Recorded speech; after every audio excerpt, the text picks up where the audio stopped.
Tell us a little bit, Gary, about how you pass on the message of the responsibility that's gone into your seafood sourcing. How do you pass that on to your customer?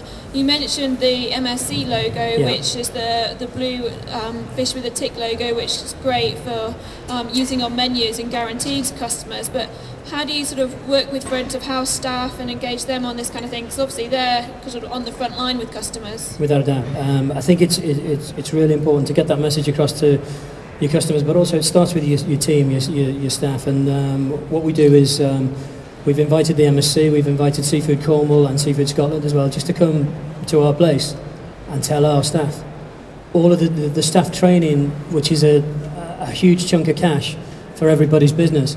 Invite these people. They want to give you that knowledge so you can run your business as well. Just call them up and arrange. That's what we do. So it's not just for our staff, it's for our guests at the end of the day. So that knowledge from the staff is passed over to the guest as well, which is really, really important stuff. And that's how we do it. And again, a little fun quiz at the end of it to see what people have taken on board, but basically.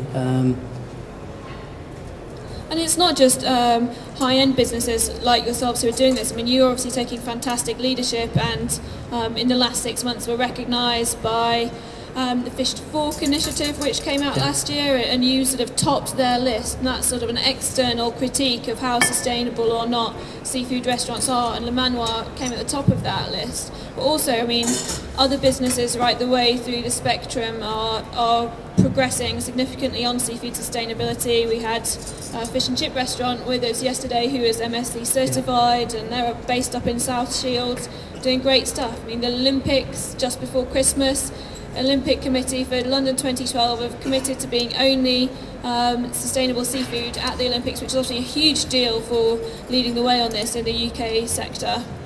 But